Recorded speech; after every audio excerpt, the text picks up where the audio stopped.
two, one. Okay, we're on. We're on.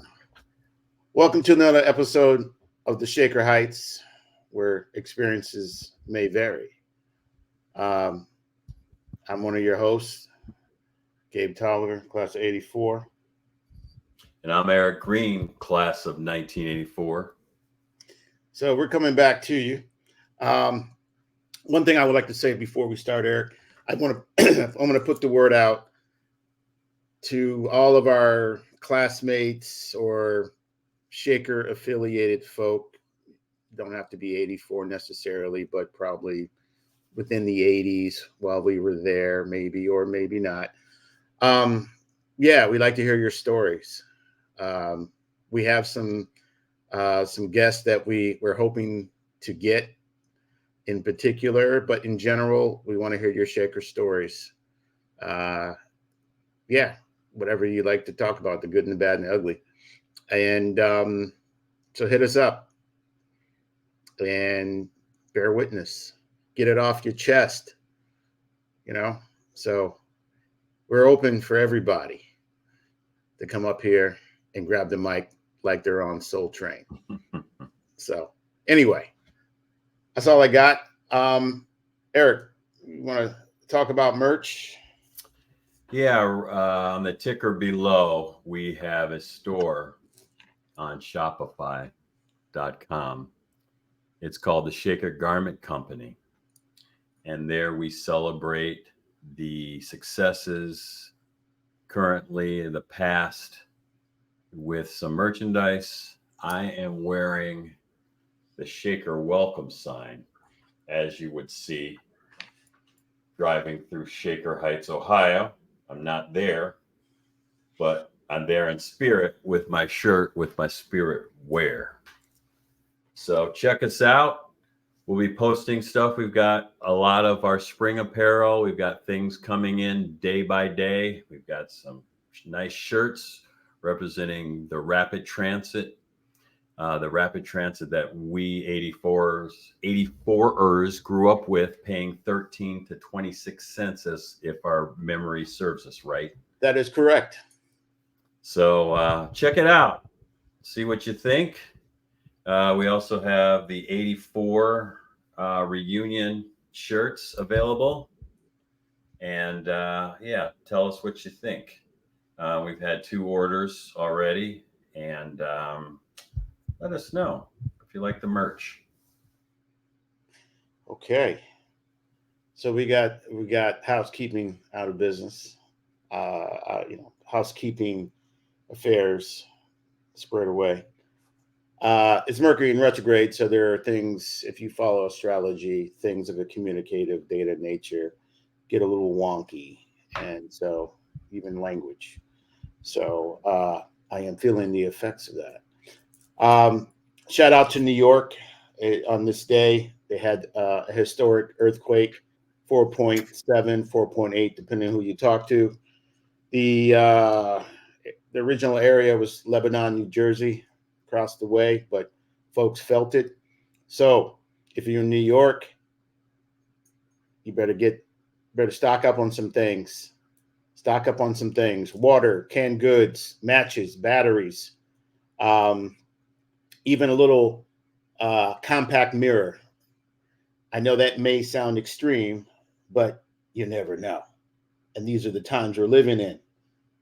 And it is Friday the 5th, and Monday is the eclipse. So the fear mongers have hyped up the eclipse and everything else. And some people are going to act a fool out here. But then again, you never know. We live in very uncertain times, and every day is a blessing. So that is the PSA from the Shaker Heights podcast crew. Be prepared. Be ready to take the lead. Probably don't remember that commercial. Don't be scared. Yeah, don't be scared. It's going to be, it's going to be. So anyway. Do what it's going to do. It's going to do what it's going to do. So let's talk about origins, man. That was based off the book Cast by Isabel Wilkerson, talking about our our country's problem, pathology with, is it just racism or is it also a caste thing? Well, I want to refer as our Shaker brethren and sisterin as the North Star of this whole movement. And I had the pleasure of reading Cast during the pandemic, and it introduced me to some concepts that I'd never really given any thought to. And just recently, I think it was nominated. I think it won an Academy Award. I'm not sure. It was either Origins or anyway, I don't pay attention to that. I just so in watching it, it was about how the author, what's the author's name? Geez, I should know this. Isabel Wilkerson. Isabel Wilkerson. It she's the central figure. She's the main character, and it talks about how she went about finding her data points to prove her point, and how it led to her writing this book in a sort of hurried up fashion in response to the Trayvon Martin incident. And without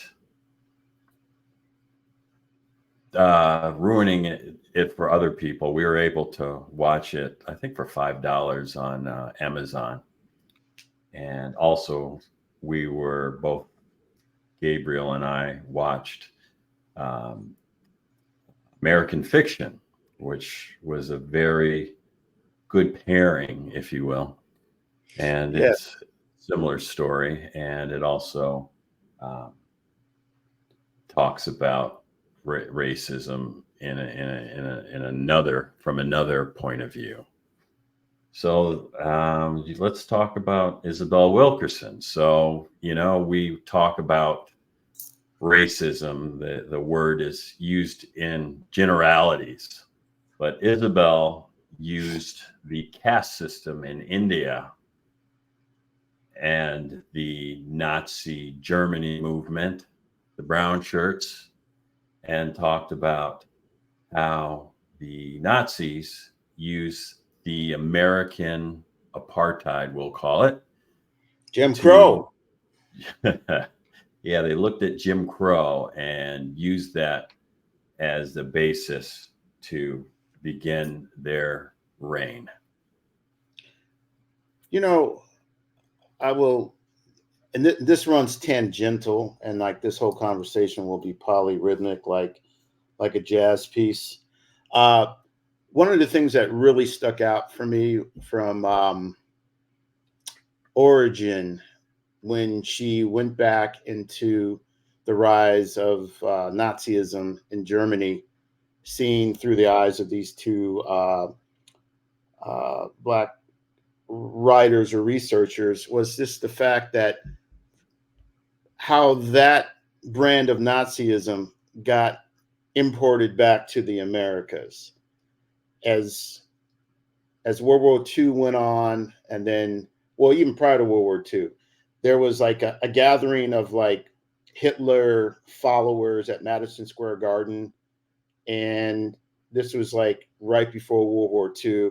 You can look it up online. You can see the black and white footage that was captured there. But after the war, how Nazism was enabled here in the United States, in popular culture as a joke punchline, and with the rise of the American Nazi Party. And it is, to me, it was always like a fucking cognitive disconnect. Like, so you went to fight Nazism. Nazis killed Jews and a bunch of other people, but yet we allowed that to flourish here under the guise of free speech and all that. But even to add insult, wrapping this up, was the fact that Nazi POWs were housed down south, and they were treated better than Black Americans were. That is like some of the greatest psychotic rub out here. And when we talk about World War II, the greatest generation, and America fighting, you know these things are overlooked, and it leaves a bad taste in my mouth, especially being a veteran, and our parents, our fathers being veterans, and the many others out here who fought for America, died for America, and then came back and then you know died here. Anyway, I digress, but that was like the side thing that came to mind when I was watching Origin. Well,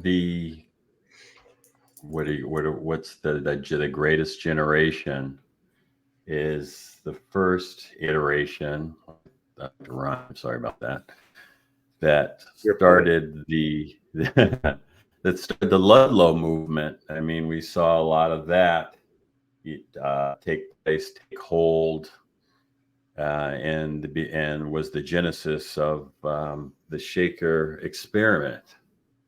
So what we're seeing in Origin is we're still trying to come to terms with this experiment called America, which coincides with the experiment called Shaker Heights, where Shaker Heights is still willing to bear the cross and to pursue this thing, even though things are getting difficult. Meanwhile, in the United States, we are seeing history repeat itself. And as we all know, through history has a way of repeating itself, especially when it's ignored, and especially when it's not told in its entirety. God So, did. as we're watching things take its course, we're hoping and wondering. And one thing that I keep going back to when people talk about, if you're wondering how you would have held up or how you would have reacted in troubling times as a slave, or as someone going through Jim Crow, or being a Jew in Nazi Germany, or someone who could help stop the movement, or protest. Well, here you have it. Here is your chance to understand what your reaction would be in such a trying time. Yeah. I took a couple of quick notes when I was watching um, Origin, and one of the things that kept on coming up was she used the term the connective tissue, you know, that connected, like, for example, Trayvon Martin to Heather Heyer, the KKK, and the neo Nazis, all back to this caste system, starting with the Dalits. They're like the bottom of the bottom, and it's still a thing uh, in places over there in India, and and it's and she raises the question: is it more about class as it is racism? And I think there's an intersect. I think they intersect. I mean, the most brutal way it was put back in the 90s or early 2000s was Chris Rock, when he had this joke about black folks and niggas, and then I saw it smartly commented on in a movie called Deep Cover with Larry Fishburne and Jeff Goldberg.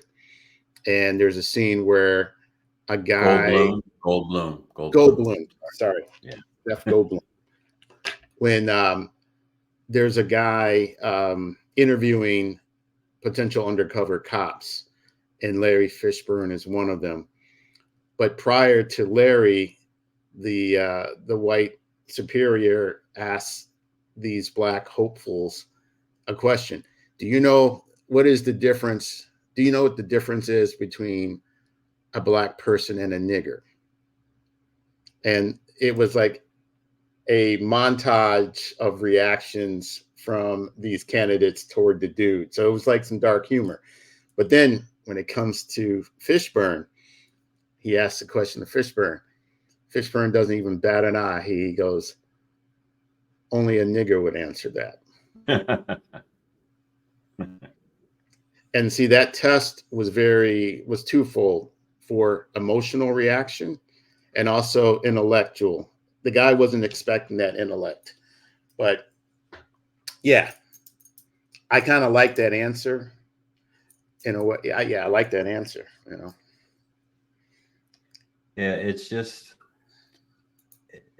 the revolution or the anti-revolution is being televised, and the propaganda is being eternalized. The yellow journalism, or whatever you want to call it, is spreading faster than a pandemic, and things that we thought that we would never see, that we would never tolerate, is taken down.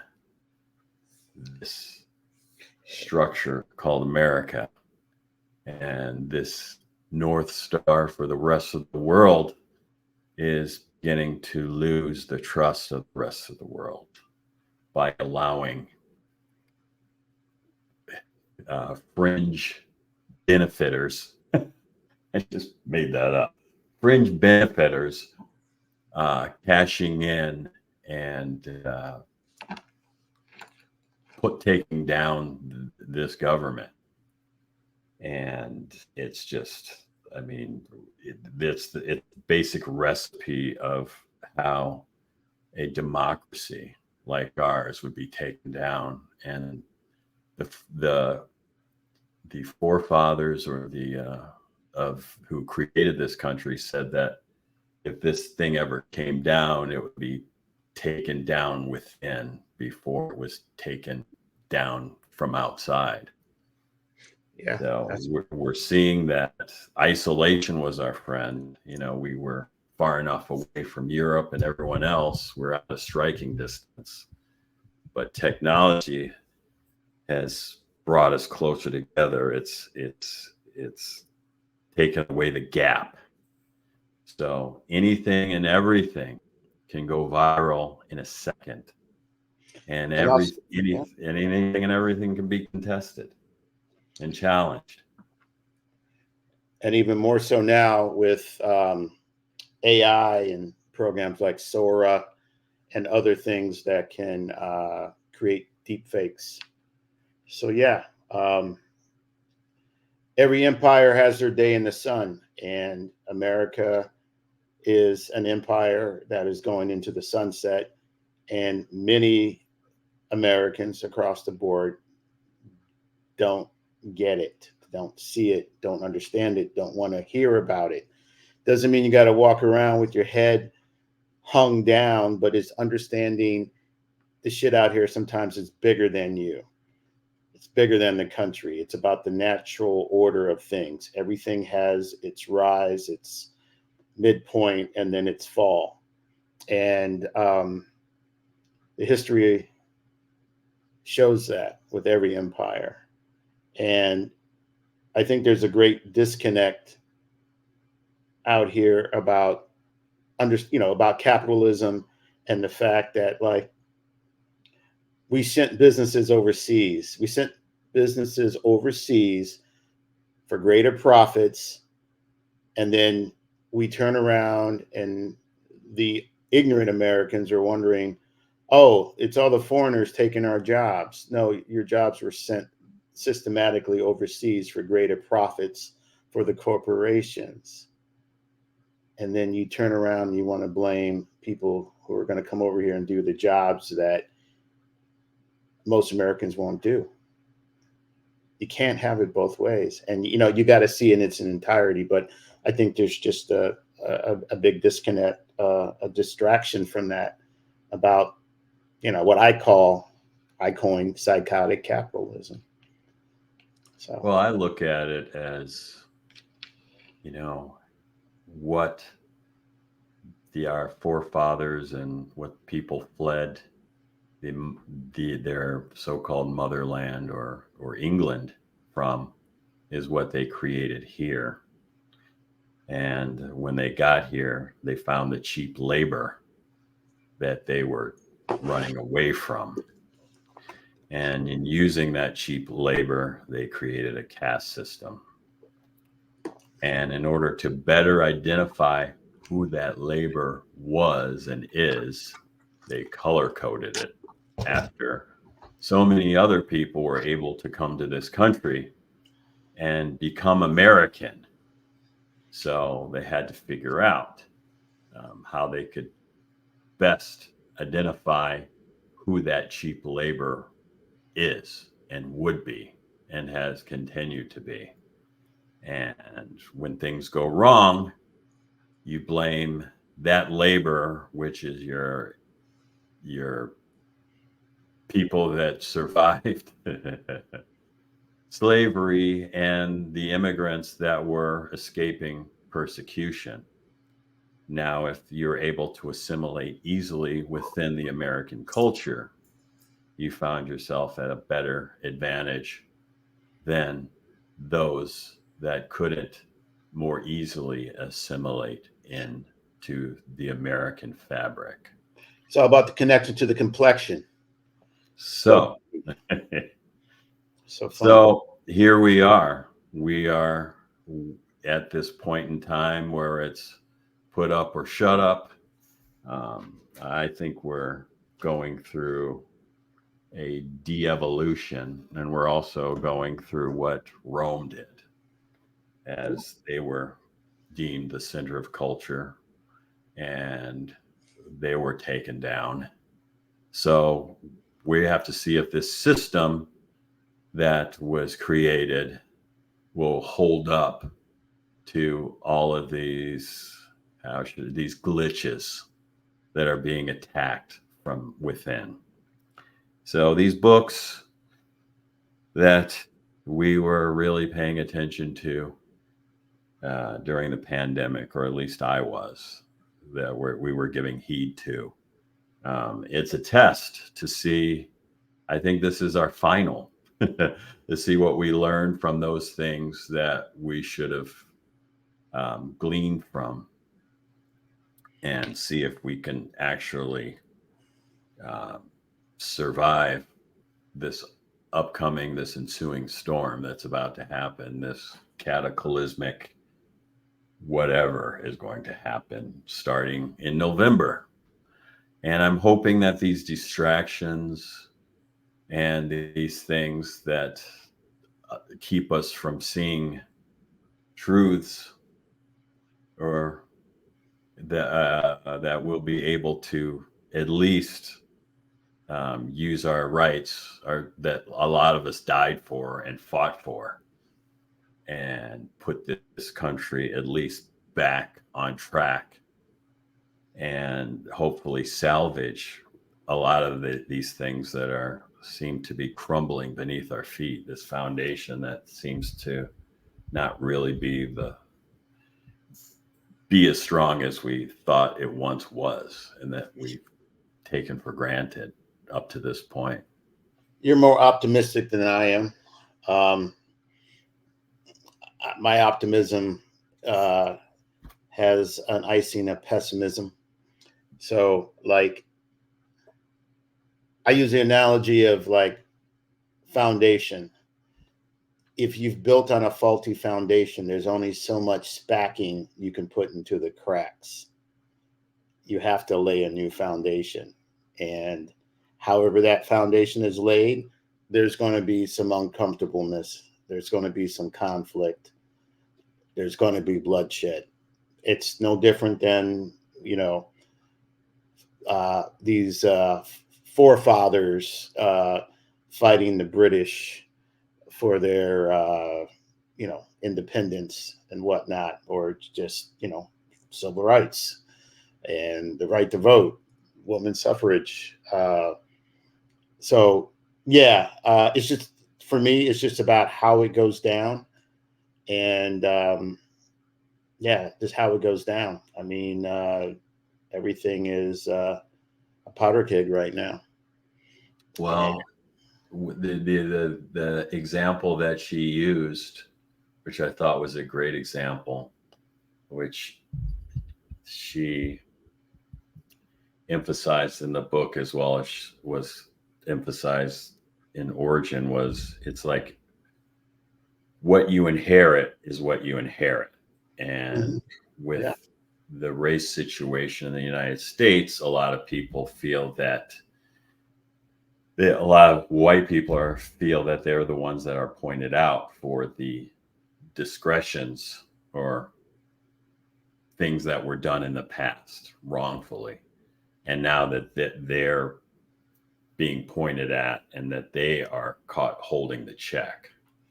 But how Isabel puts it, when you purchase a house, and as we're talking about foundations, it's it's what you inherit, and it is up to you, and it is your responsibility to make the fixes and repairs that are needed to keep the house uh, together. So yeah. if and what I'm seeing is analytically is, if the roof needs repairing and you see a leak, you don't just patch the leak and paint over it.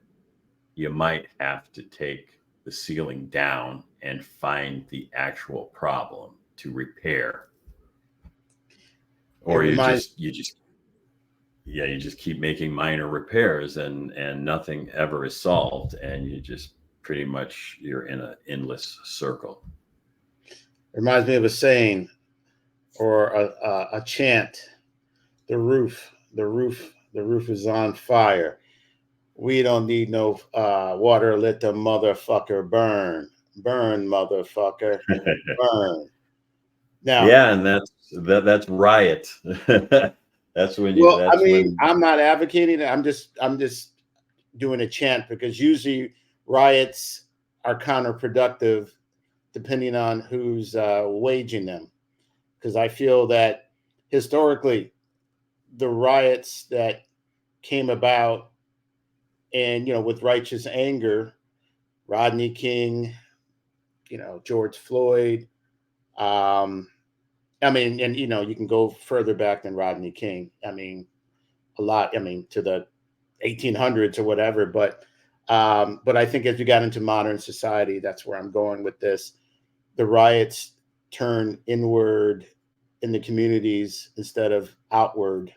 So things happen where, yeah, you burnt down your grocery stores, you fucked up your drugstores, and so they're not coming back, and then the community starts to wither away.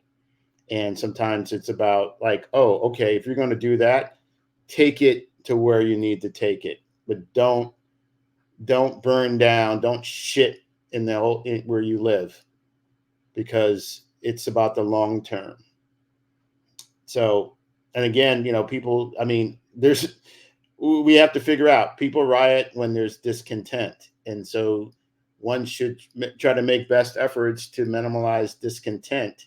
But this society has a hard time reconciling with that, I feel, because there's profit and there's a class to maintain. Um, I also wanted to go back to something you said earlier. Oftentimes when people use the word um, racism and prejudice, and I like the two definitions, if you want to call it that, where racism is being in the position where you can oppress somebody through legislation, laws, and what have you. Prejudice, redlining, yeah, yeah, of course, all that stuff. if we want to And use then, Shaker Ice as an example and what yeah, they and then, address. yeah, and then prejudice is just like, hey, I don't like you for whatever reason, but it's not necessarily I can oppress you. I don't even think it's a matter of hate. Prejudice is, if you divide the word, prejudging, Yeah. Yeah. where it's based on stereotypes. Okay, well, we have cultural stereotypes that there's some truth to those things, Hmm. but judging someone based on their dialect, Yeah. based on what they look like, and those types with based on where they how they dress. I mean, Right. those are things that I still fight with. Yeah, I coined this phrase with you and I talk about it and I share this video with you about, a lot of us, have a problem with the word ask. A lot of Hmm. people say axe or, you know, Act. whatever. Yeah. And we were taught to enunciate and to, speak in a certain way. Act. But that equates to a lot of a lot of wrongful things associated with the way that someone speaks. Yeah. You know, from some if someone has a southern drawl, we seem to equate that with someone that is less intelligent, and that is nowhere the case. And I just watched this video, and I had heard about it in the background that axe is actually not an incorrect version of ask. It just Yeah. hasn't been used in a long time. So as culture moves and culture changes quickly, I mean, we have new words added to the dictionary every year based Oh, on how quickly culture changes. yeah. So those idioms and those things still stay in the lexicon and become impediments and are used to judge people.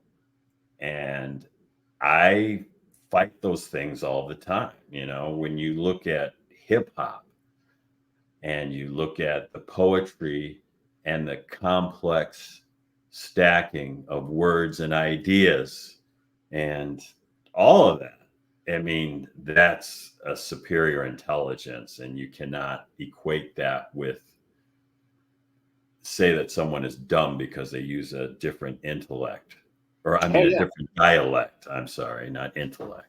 And also just, it's what's under the linguistics, but creating new slang and words. But to your point, it's like whatever new words are added to a dictionary, the official Webster or Oxford, that's voted on by committee of some sort. And I'm Mhm. always curious, like, who's that committee? Are they like combing social media with, the chat bots or AI bots now to see how many times are words being used? Or is there an influencer that is dropping language and lingo that they say, oh, okay, we're going to add this word. And then when you think about a lot of the words that are being added that are considered slang or whatever, it's like, okay, are the creators of those words profiting off of their creation? I mean, I think about the young girl who created the word fleek, on fleek, or is it on fleek or fleek? And On fleek, that yeah. was, yeah, that was a number of years ago, but that took off into the mainstream and it was used in ads and other things. And it's just interesting that, okay, she'll have some notoriety if but she wasn't able to monetize. It's the same thing with dance and everything else. um, we're such a psychotic capitalistic society. What can we monetize on? We um, consume everything at such a rapid pace now because of the yeah. information society. I don't think Oh, we my. appreciate things or people. We just want to get those things as quickly as we can by any means. So that's Yeah. why people and cultures are disposable. And that's why you have to have a caste system, because you have to have a class of people generally speaking, to do the job that's needed to produce those things. And then there's that hope that they will work, climb up the ladder, climb up the ladder, social climbing. I mean, it's the American way across, ethnicity and culture, and it even comes down to like who one marries, the bloodlines, and you know, for the most part, the wealthy marry the wealthy. I mean, 95% of the time, you may marrying some broke ass person, I Well, if mean, you it if, happens, well, if you know. you look at the impediments that were put in the way in a caste system type of way, they are put there so that the American dream is talked about, but is so elusive that you're in luck if you're on the wrong side of the caste system. Let's put it that way. Yeah, yeah. I mean, it's the mythology. I mean, that's what's broadcasted across the world, and but yet the fine print is not often shown because, yeah, if we showed you the fine print, I'm not saying you wouldn't come over, but it might be, I don't know, it could be discouraging. I mean, think about how many people have come over as immigrants, worked meaningful jobs with the hope of climbing the American dream ladder, and for whatever reason, life be lifing, and it it undercuts that. I mean, I think, prime example was like last week. You think about the workers on the Francis Scott Key Bridge. Fuck Francis Scott Key, and that third lyric that is often ignored, to his Star Spangled Banner. Fuck him. If you don't know about it, look it up. But on that bridge, the majority of the people that lost their lives were immigrants that came over that worked those jobs. And so, for those families, I mean, depending on what that family structure is and their, the resiliency, whatever, life be lifing. For some, that's, that loss of that breadwinner, they're done. So, What I yeah, find fascinating is the true history that we're finding out, and how now that we're finding out the truisms of things that were kept from us, now those things, there's a concentrated effort to literally burn books and keep those things out of circulation. mm-hmm. uh, Yeah, yeah, with the voting, my sister lives in Maryland, and she was telling me that she knows someone that works for the post office, and that the mail is starting to slow down as we're getting closer to the political season. yeah. And just people that are unaware of our history are becoming less and less aware of the history and how important these elections are.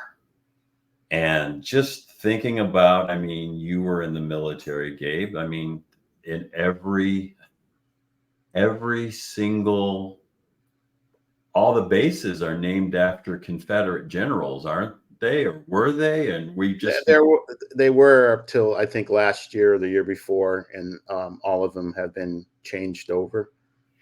Um, and we're the only diverse way. country that celebrates the lost cause, Yes. the insurrectionists, the terrorists that tried to tear the fabric away.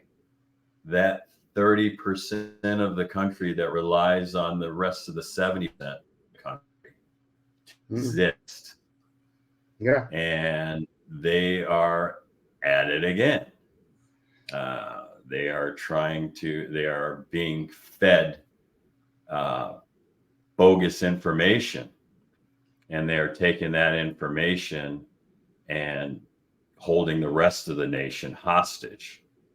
And we have an anti-intellectual movement, which I understand because there are hardworking Americans that have been pushed aside for psychotic capitalism and are trying to listen to voices that seem to want to seemingly help them out. Yeah. And Yeah. so, okay, so let's talk about the Jeffrey Wright movie, American Fiction, Right. which really hits home to a lot of Shaker Haitians, Shakerites. And I took, you look at, it seems like an opportunity that's being taken from this racial divide that's occurring again on steroids. So people are taking offense because they feel that they're not the problem and that they should not have to be responsible for things that they weren't responsible for. So you see a lot of like the advertisements, like how many interracial couples on TV are we seeing after all of this? It seems as though that they're trying to overcompensate the easiest way, the media, I'm saying, as they, in order to capitalize as well as try to create a scenario and try to cover up for other things that they are directly involved with. I mean, some of the largest companies that we pay the most money to are secretly investing into our largest enemies. I'm gonna put it out there, with the anti-Semitism and the racist attitude of Mr. Donald Trump, who should not even have any pathway to the presidency at this point. Connection to the complexion. He's deeply embedded, and you should see the companies that have invested into his campaign. McDonald's, for Christ's sake. And there's no way to boycott these companies because they are embedded. I mean, there are companies still around today that were actually in the slave trade, that were invested into the slave trade. That's who they became, who they are. And that's why so many African Americans are angered because of not really being paid. And even the slave masters got reparations and were settled out when they were obviously the losers in that first Civil War that we fought. It was like the early prototype of the Marshall Plan. With the Southern farmers and all those folks that should have been shot or hung for treason. But yeah, they got their own version of the Marshall Plan. Well, and I mean, this thing has been repeated over and over again. Again, the Louisiana Purchase. Black people did not have any take in that. And the GI Bill, Black people didn't have any take in Especially that. the GI Bill, because so there's no generational wealth. In order for us to pull ourselves up, or other people to pull themselves up by their own bootstrings, there's nothing to enable them to do that. There's no wealth that's generated through owning property and owning land that can be passed on. And when that was started, with the burning down of Black Wall Street and of other numerous places that I had no idea about that were startups and that were prosperous, they were burned down when prosperity began, and people were resentful of that and stopped it and scared people off. Yeah. So let's I mean this all let's talk about what was your take, summarize what your take was on American, what American American fiction. American Um, fiction. Yes, I keep wanting to say American Gothic, but go ahead. yeah, my take. I mean, he was Monk was speaking to the choir.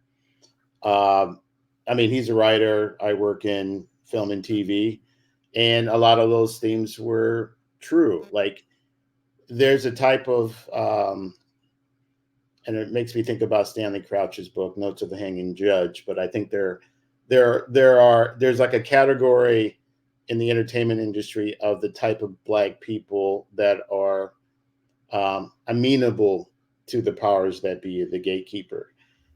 The more hood, authentic you are, or have some measure of greater struggle, the more authentic you claim to be. It's more attractive. Now, on the flip side of it, like on Monk's side, he was a very um, intelligent brother, bougie brother. I could see him in Shaker, being around in Shaker, certainly DC, whatever. And that's not an indictment, but it also falls within that kind of classism that we have in our own community about who's bougie, who's hood or ghetto, and it's a different weight than with Caucasians or people who are white, as it relates to white trash, and how that term is used and kind of normalized in some ways. So there was a lot to relate to that, and yeah, you can be too smart, or you can be. Um, I'm paraphrasing James Baldwin about you could be that type of Black person or Negro that they have no reference point for to put you in, and therefore it's like, oh, you're special. We don't know what to do, and it's a really fucked up frustration. And so for what he did, like, okay, I'm gonna fuck with you all, and I'm gonna create this piece of work that is the total diametrically opposite because it's so absurd. But then again, it's like, fuck, this is what you really gravitated toward this shit. And then, the Black people who buy into that. Now we're gonna go to a clip um, of this series that Steph Curry and some other woman out there in Hollywood and with the Norman Lear estate, they did an animated version of Good Times. It's foul and offensive. And Because it sees us as a monolith, and yes, it perpetuates the those tropes. stereotypes and that ruse, and it makes us, it speaks to the mass consumption of Mhm. this country and what we gravitate to. It's why I was listening to a podcast. I stumbled upon it about uh, Origins. That movie was funded through the Ford Foundation. Yeah, You know, a big NGO. yeah, because they couldn't get Hollywood to fund it because Hollywood is more interested in using the least amount of labor they can and feeding the public processed, over processed stories, particularly the Marvel universe, and Yeah, teaches escapism instead of it just feeds us the same thing over and over and over again.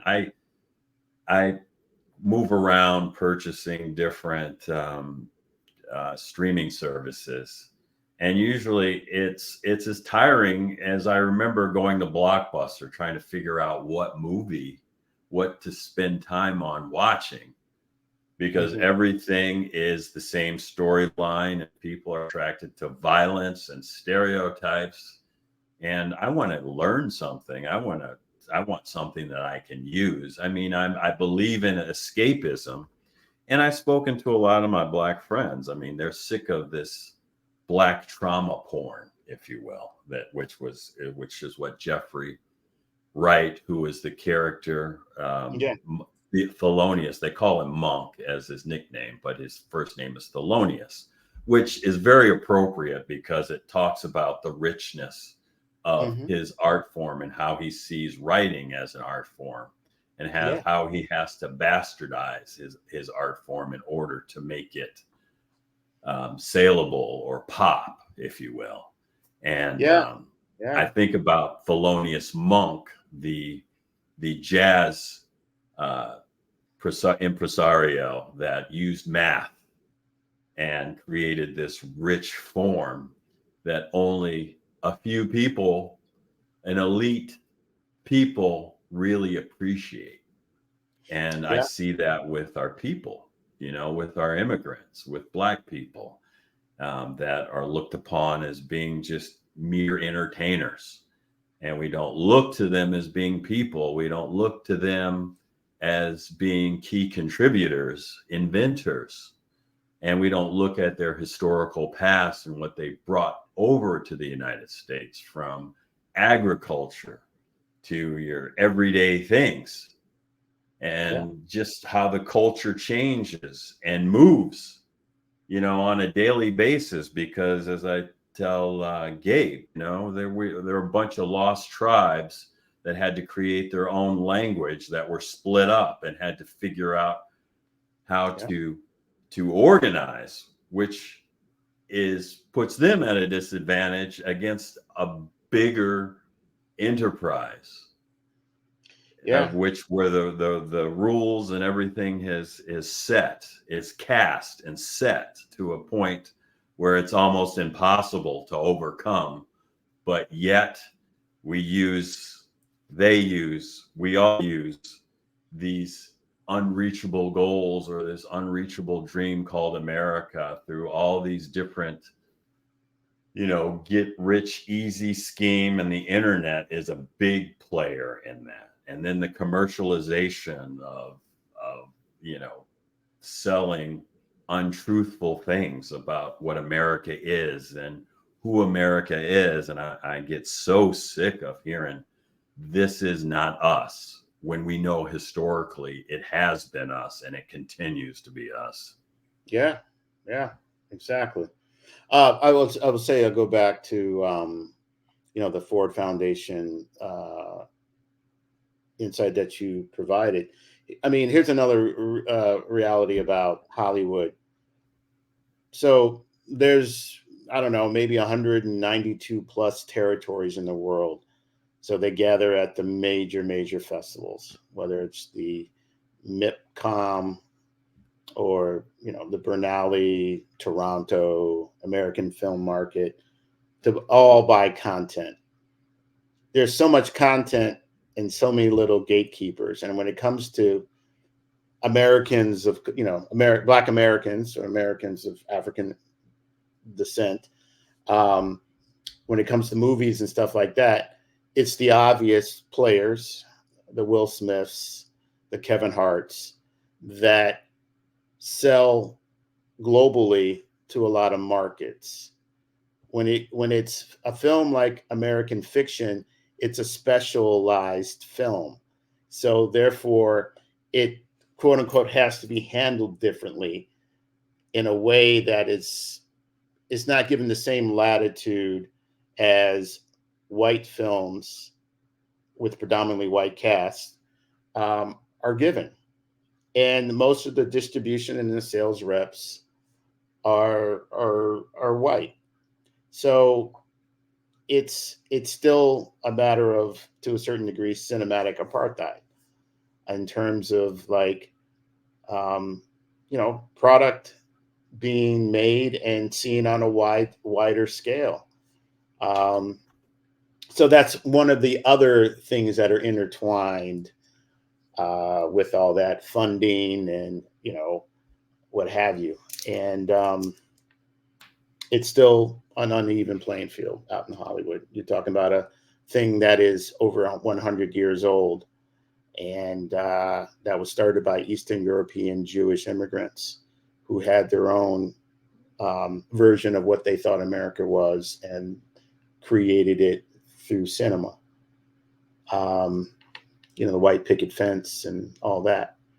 So it really all comes down to who's framing the conversation, and it's it's just laying it And there. whoever controls the narrative, Mm-hmm. who controls the history, and those are the people that control the future. Yeah, I And mean, the yeah, I mean, and just the to add money. real quickly, yes, it doesn't matter if diversity is shown to be profitable in Hollywood. It doesn't matter in a lot of places. They don't care. It's And it's about treated as a fad, like any other trend. It comes and goes. that, and also it's to me, it's also about the power of the image, empowering people. And it's like when The Harder They Come, that classic Jamaican film came out about the outlaw. It resonated because people felt empowered. They saw one of their own up on screen, and that's how it did well. But my whole point is the empowerment of people, especially through a visual cinematic means, is often more frightening, to use that word to some extent, than emphasis put on, okay, well, if we have a black female lead or a Latina or Asian female lead, uh, this will do big box office. But nah, we don't want to really fuck with that. They don't care. In some cases, they don't care. But if they're hoeing, tricking, cooning, all that, oh yeah, that'd be great. That'll be funny. So Well, yeah, there's also another problem in Hollywood. And I'll have to get my friend that works in Hollywood. We'll have to get him on.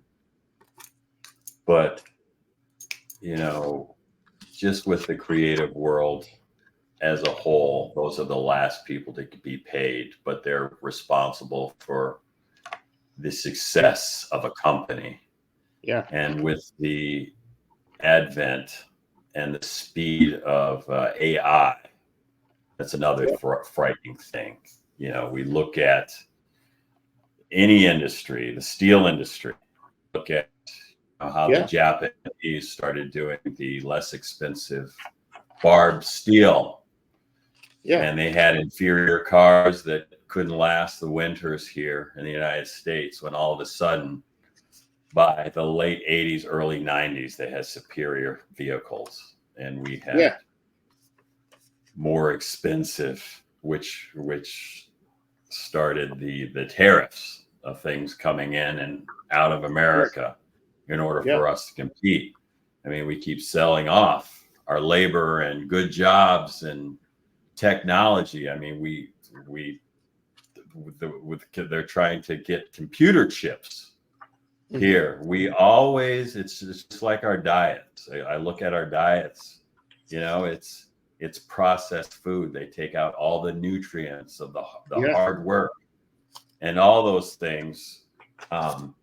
If the strength of an organism is based, the stronger an organism, the stronger the people are, is based on the diversity of the organism. you And would think. when you lose that diversity, it becomes vulnerable to disease. And that's what we're seeing. We're going towards the quick hitting performance type of thing, to where there's no nutrients in it, and it's, as we're seeing the foundation collapse. Yeah, and things are going to do what they do. Life is going to be lifing, And But the only but didn't you think that evolution would take hold at some point, that we would evolution is learn ongoing, from our man. It's history? ongoing. It's ongoing. We just don't see it all the time, but it's evolution is ongoing. We have our human timeline, and it's sort of like a mockery to the greater timeline, which is the universe. You know, it's like the classic Yiddish saying: "You want to make God laugh? Make plans." The biggest fallacy we have as humans, and it varies in terms of who it is framing that conversation, is that we think we are the masters of the universe. We think that okay, I do this. I'm going to do this by Thursday. I'm going to do this next week and all that. Yeah, okay, in theory, but life be life in. Well, So what I equate that to is, if you look at like early videos of, they talked about the home computer, and what they projected it doing, allowing people to have more yeah, time with their family. And what it has turned out to be is less time with your family. You're able to do more, ironically, yeah. and you're stressed more, and people are fighting against that. And we're seeing people that are learning what their worth is within this society, and understanding that we are basically just numbers to 2-3% or 10% of the people that exploit us and don't see us as human beings per se. We're They see bugs. us as numbers. And say that again. We're bugs. Period. Body So problem. I guess what we see is like, well, the greatest thing about mankind is that we see a problem, and we address a problem, and we, like disease, like we eradicate polio for the most part. And we figure that we've got that solved, and we build on that technology, we build on that information. But it's what's happening is it's having an adverse reverse effect on those things. This equality that is supposed to have happened, where everyone had the chance and ability and a level playing field to have the comforts of life, that all Americans are supposed to have the pursuit of happiness, and are Connection to the supposed to complexion. have sight of that.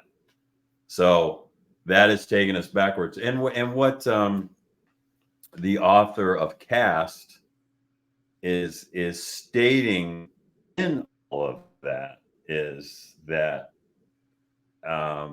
if we would all work together and see our diversity as a strength, then this could happen.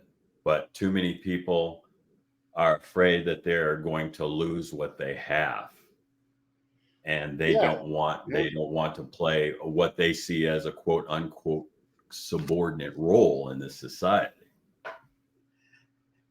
I think a part of it is to, and this is not in the book, but necessarily, but it's almost like the tooth fairy or the myth of Santa Claus. And you grow up a few years with that, and then you find out the truth. And depending on how you handle that, it's the same thing about American history for everybody, because it is nuanced, and we've talked about that ad nauseum. But it's the uncomfortableness with the prospect of being uncomfortable, and more so than ever now, informed by one's class. Now, you think about, I mean, and this is a minor example, like, like the earthquake up in New York. I'm sure in underserved communities up in New York, yeah, people felt it, but they weren't necessarily like, some people, felt it and stuff. But at the same time, there's other pressing issues. Like, yeah, earthquake is happening. I got to see what happens, but shit, I still got to go to work. I still got to do this. I still got to pay a bill, you know? And again, it's a class, to some extent, a class thing.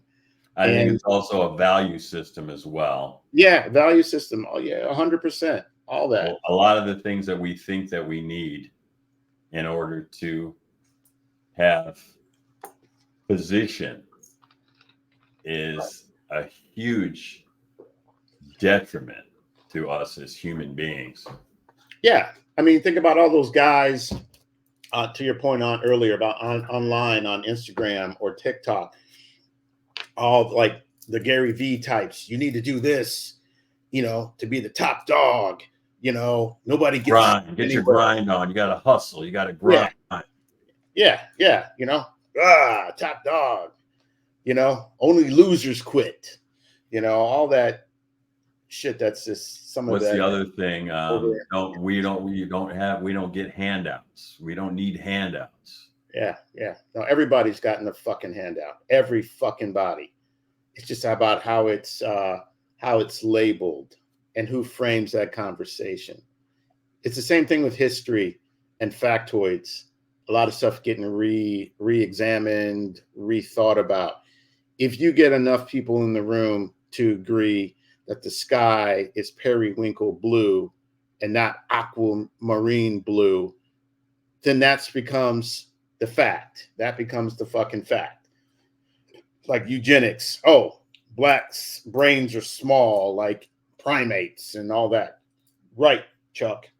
Right, George. Well, it's I think the whole construct of America and every country is how can you get the most out of less with less commitment. Yeah, I Um, mean, especially in America. we as going from an agricultural society to an industrial society, it's about mass production, getting things out faster, with Consumption. fewer resources, more cheaply. And this is Yes, where we're at. That's all the society is. And now we're going away from manpower to person robotics. power. It's person power now. Okay, it's person power because it's men, women, and children being Yeah, exploited. exactly. They're going back to children until they figure out how to phase them out. When you buy your Purdue chicken, some of these chicken processing facilities down south, they got child labor working up in the chicken slaughterhouses. Well, I'm also looking at the deregulation of everything. All Yes, these guardrails, with government and with, now they're with this with the previous administration, they were making the people that were processing food, they were allowing them to decide whether their product was safe or not. yeah. I mean that's entirely crazy, and there's constant recalls for so much now. And a lot of the products that wouldn't pass test in other countries are allowed here. I look at how much water we buy, Yeah, packaged water and plastic with yeah. floating plastic debris that's causing havoc on our systems.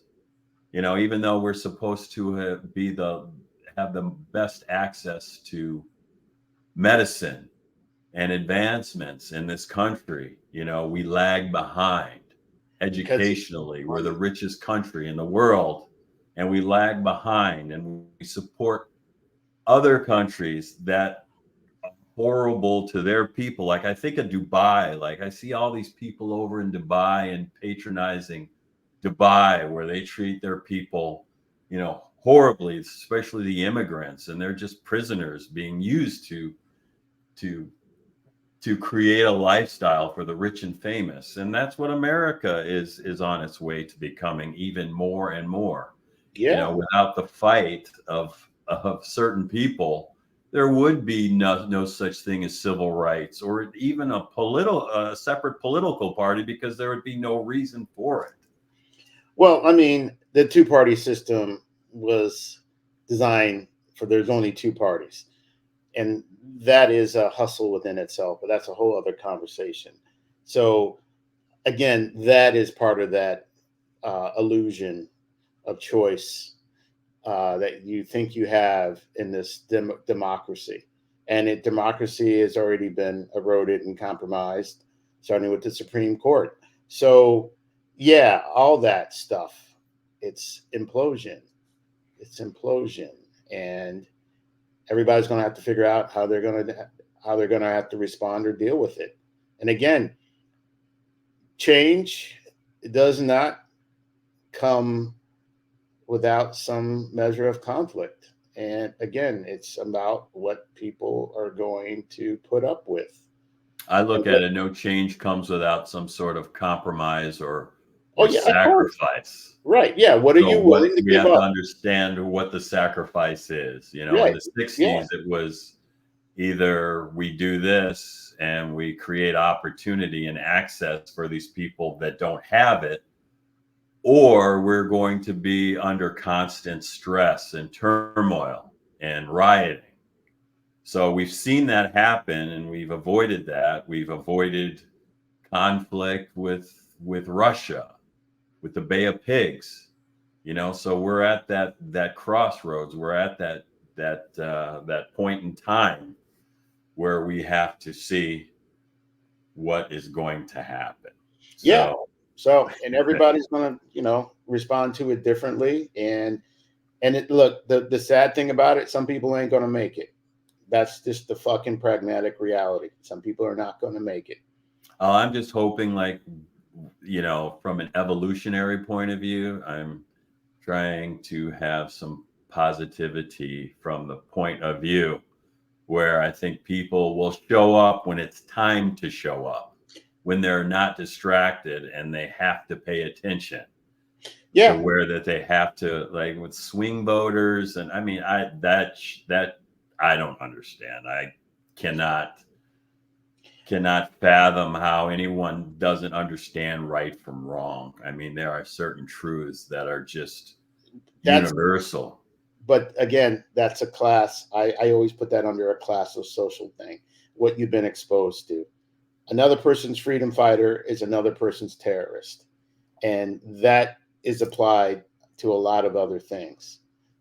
So I'm just saying, I'm not saying you're wrong. I'm just saying, perspective wise, knowing what right or wrong is it's a matter of perspective. Korea, other countries may, um, feel differently about human rights or how they treat animals as opposed to us. Is it wrong or is it right? It's about the value system. I'm And just looking at us and where we are as an institution and what we've seen, and looking back from the 70s, being a child of Montessori system and growing up in a liberal community and growing up around education and the education hub, University Circle around Cleveland, what we akin to and what we're capable of doing yeah, before the shit hits the fan even more. well, people have to be motivated. They have to be inspired, but they don't know what they don't know. Like, not everybody had that experience, and not everybody is going to necessarily be courageous or curious enough to find out more.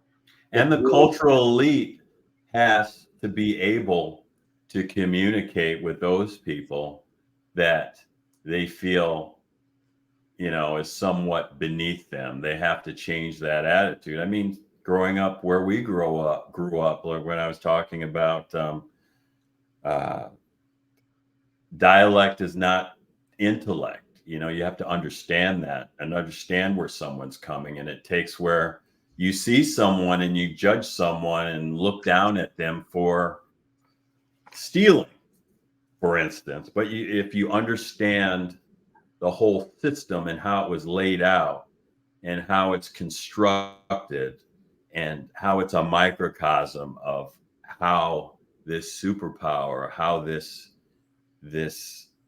amalgamation of production works, how this caste system works, how these stories and these narratives work, then you can understand why these people are how they are and have some empathy and try to clear the road and even the playing field so that everyone has access and that everyone can be happy.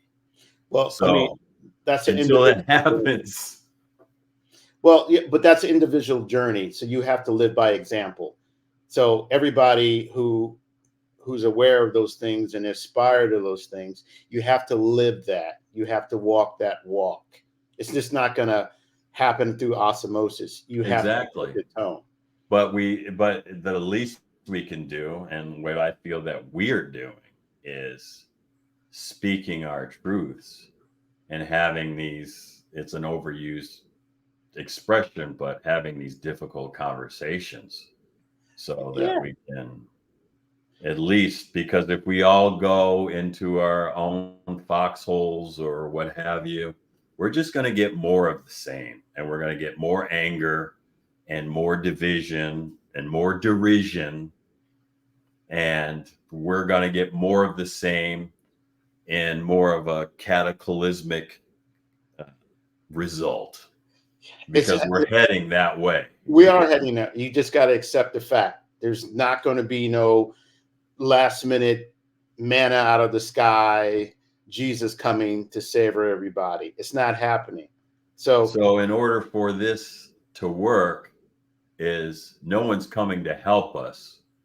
We have to be instrumental in being the solution that needs to work. And I understand, like what you're talking about is you think the shit has to burn down in order to be rejuvenated or to be created in the correct that's way. what you have to do in agriculture in certain Yeah, plots of land. that's why it's Controlled burn. natural. That's why it's natural for forest fires to happen, because Yeah, right. in order for trees to have room to bloom and be themselves, they naturally have to burn down to fertilize the soil to make Yeah. it. Hmm. Yeah.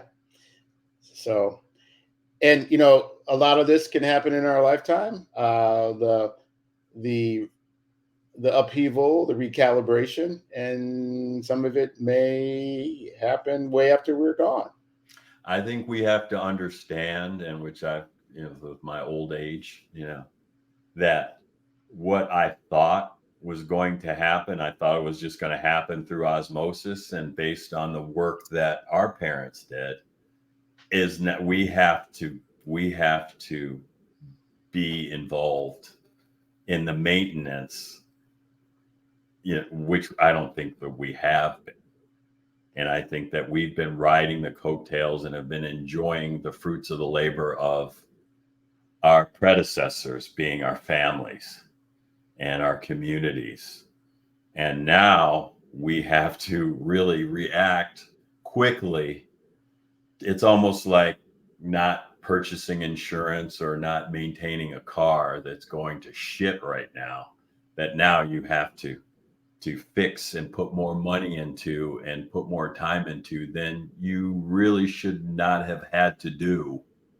But we're at a crisis time. We're at a crisis point in our history, and that, like all other empires that didn't learn, we are at that precipice. We are at that point in time. It's the Mariana Trench, and so again, it's like buckle your seatbelt, and I just feel that some of us are going to make it, and some of us won't. So I think what we would like to do with the show, and I think me specifically, is have these conversations with uh, our sistren and brethren that have gone and that have experienced a progressive community and have gone out into the world and can compare and contrast and understand and use these tactics or these lessons that they've learned and apply them to, it's almost like a volunteer fire department. The house is on fire. Let's bring all of our experiences, all of our toolboxes, all of our what have you together, and let's try to at least keep this thing from burning all the way down to the ground, you know? You can only do what you can do within your backyard. Okay. Unless you want to be like John Brown and, level up and go hit Harper's Ferry. Well, But you can only do what you can do in your backyard. well, as an organism, as we're using these examples of organisms being stronger Yeah. with through diversity, look at DEI, how that was a fad and how those things are crumbling down. Yeah. It's Um, unfortunate. and it's just that we have to find the value in these things, the value in humankind, and be able to overcome what is ensuing, which is what's in our back mirror. It's when you look at your car, it says objects are closer than they appear. Yeah. That's what's happening. Yeah. We have to do something. We have to get away from these distractions. We're like spoiled children. We want all the stuff that we want without having to put the work into maintaining it. And all these frivolities of life and all these things that we find hold value that really doesn't hold value, that only allows us to feel better about ourselves so that we can look down at other people. And I think that's all part and parcel to the problem with it. I feel like America is the Texas of the world. We don't have to speak anyone else's language but ours. You have to do what you're told because we have might and power, and you have to do what we're told. It's like a mob mentality. A mob boss only holds power for a little while until the next mob boss takes him down, Yeah. because it's all about absolute power. And that's what the United States is facing. And that's what us as a people are facing, because we are allowing those leaders to lead us to that space and to that our demise. Yeah. Some people won't get it. Some people won't. So I truly think that people would, especially creatives, lend a helping hand, lend their experiences, and lend some sort of answers to the current problems instead of evading them. But And you got to be specific because that's a very broad statement. well, I'm talking about, well, we see the racial divide in this country. That's Yeah. Yeah. that's That's what the I'm saying. downfall of this country. So Yeah. I'm saying that, I guess I have a tendency to try to soften things, to not try to be, and I'm working on that, to try not to be, a so-called radical, but, we are human beings. We need to treat each other as such. We've got more like, we're more alike than we are different, and we're trying so hard to be different and divisive, and it's working. It's working. We want to have more money than the other person. We're in constant competition. We are drinking energy drinks. We're getting high on shit to avoid things. We're trying to avoid the inevitable. We're trying to um, avoid the problem. We're trying to not look at it, not talk about it. We're past that point. Deeds, This, not words. That's the thing at the end of the day. Deeds, not words. and there So has to be some understanding. There has to be some education. I was thinking about all the multiplication rock and schoolhouse rock and all that other the I'm just a bill, and about the pilgrims, all those stories that were told to us, or the story of Christmas, the story of Easter, all the mythology of that and what it was used for. Now we've come to terms and we understand what those things mean and why they were put there. So now let's address that, let's acknowledge that and move forward. you're talking And to a particular class of people. The masses don't fully understand that yet. Well, the masses are kind of the asses in a lot of ways. Asses in not knowing any better, and asses as being the workhorses, the workforce Yeah, that yeah. I that mean, makes it easier for the elite to do what they need to do, classes. and partly is keep us in our place, in our caste. Yeah, yeah. And there's a quote by James Baldwin, and I think that would be a good segue. Let me find it here. Typing in real time. Baldwin uh, in America quote. Let me see here. Uh, Here it is. He has so many great quotes, but it's about. I'm paraphrasing, but it's basically the quote is about being a version of yourself that America or society, whomever, cannot, um, like put you in a box or a container, and you have to fight very hard to be that version of yourself. And I think it just all comes down to authenticity Exactly. and what people are about. And So, people have to be able to see that and try not to make you something that you're not, and accept that and see that as a strength, not I as a mean, weakness. it's all about frequencies, man. Like there's going to be people that are, who will understand that and get that because they're on the same frequency. And then, like anything else, there'll be people that are on a different frequency. Like I use the word low IQ. Okay, there's unfortunately a lot of low IQ people out here that are operating at a base frequency, and that's how they function. And just going back earlier to some of your commentary, if you want to talk about the two-party system here, uh, that party, the red party, has gotten the branding messaging down to an art form, and they effectively have deployed that for the last 30, 40 years. Okay. Whereas the blue party is still scratching their head about messaging, and also still caught up in there to some Or extent. maybe they're tied in more with the red party than we think and that we They know. are. They are. I mean, you just They're have to as go up to complicit Congress. as, but they're Yes. they're they're showing a different hand. They're playing a poker face.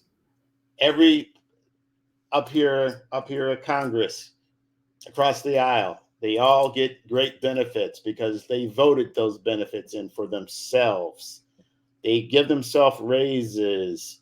At the end of the day, they belong to the same country clubs or alumni associations, or golf things, regardless of their politics. And when you see the common equation, majority is rich, rich. And they're richer when they leave office than they did when they went to office. I think And what yeah, it is everything starts off as a good cause, everything.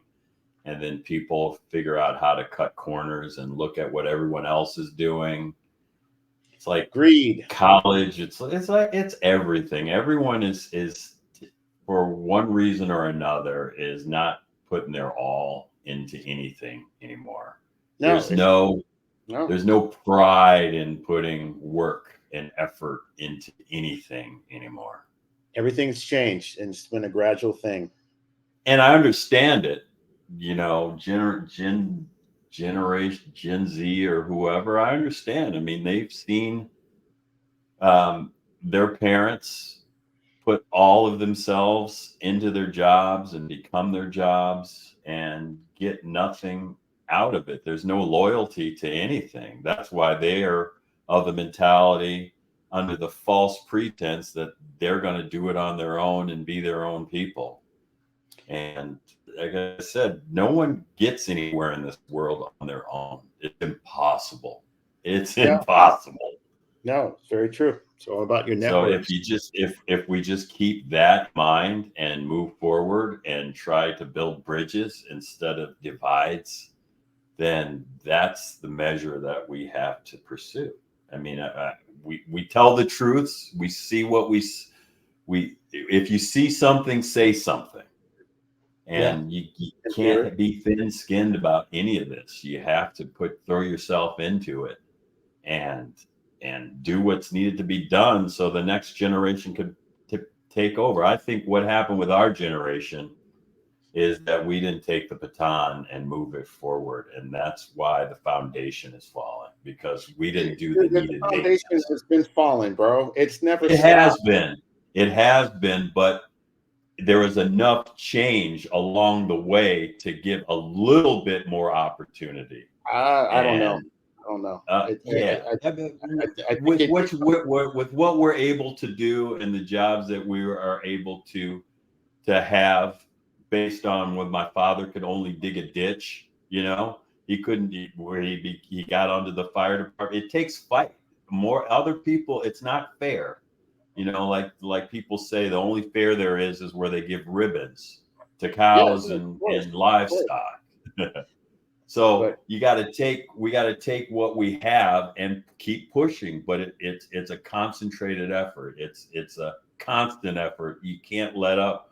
We can't relax, and we can't go against each other, especially Black people. yeah, Especially, I and mean, that's the you're advantage that other people have. They have a cohesive culture that wasn't torn apart. Ours was torn apart and put in a country miles and miles away, and yeah, stripped of everything, our dignity and resources and everything else. yes, and these are the same talking points that politicians, community leaders continue to talk about, and it's necessary to a point. But at the same time, it's deeds, not words. But Deeds. there has to be dialogue before there's movement. It can be simultaneous. They're not. I feel they're not exclusively separate. Oh yeah. But the You only know. thing that works, which I hate to say, there has to be a consequence. No one there's no one is going to move on anything unless there's a consequence. Like you're not going to move towards a deadline and or anything unless there's a consequence. If I don't have to go out and mow the lawn, I'm not going to. But if someone's going to find me, or if I'm going to be looked down at by my neighbors, I mean, that's just a quick whatever. Yeah, yeah. I mean, it's yeah. The consequence can be whatever, good, bad, And whatever. people Yeah, don't understand why people steal, or because things are on. Do you think people want to do criminal things? It's out of necessity, or it's yeah. out of what they know, or it's out of abandoning all hope because they know what reality is. They're not sold on what they were fed and told, because they know, based on their environment and where they are, what the reality is. And one Well, of the most successful people that we know, especially in the Black entertainment field, they started out on the low rungs and were able, luckily, to get out of the throes of where they were and doing like bad things. who are you talking about in particular? I mean, you're talking about maybe a generational thing, because like No, if you're talking I'm, about, t- I'm talking about immigrants. I'm talking about yeah, Black folks. I'm Like, going back to the entertainment thing. You were just talking about the entertainment thing and the yeah, people because coming out. those are the best examples that I have. I mean, Well, I'm just saying, like the music industry, like Puff and all those guys. Yeah, they start off as interns, but they were street dudes that did that's what dirt. I'm saying. But their environment dictated what they needed to do. Like Jay-Z sold cocaine, and now he's a mogul.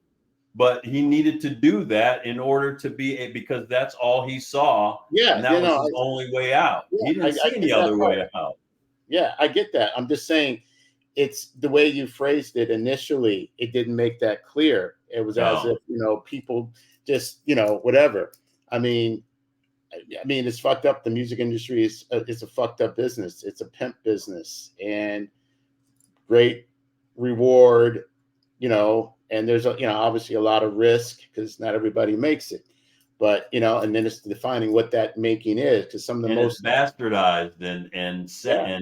and all of that. I mean, so yeah, And again, look at all immigrants. I mean, look at Italian mobsters. They needed to do what they needed to do to survive. and they had the connection to the complexion, because that besides being a American fascination, the mob and everything, they had the connection to the complexion. Yeah, the mob Exactly. is bad, but they're not as bad as the Panthers, or they're not as bad as Right. the Exactly. what do you call that other, the Puerto Rican nationalists. They're not as bad as them. So yeah, it's And connection to it the took me complexion. all these years to truly understand what the Black Panthers were all about and what they did and all the good that they did Yeah, because of the narrative and who it's controlled by. yeah, yeah. So yeah. So yeah, as the Chinese say, may you live in interesting times, and yeah, everybody's gonna have to figure it out. Yeah, I don't want to live in these type of interesting times, but it is what Hey, it is, right? yeah, I mean, there's plenty of people right now that would trade places with you. So be That's very true. mindful of the levity of that statement.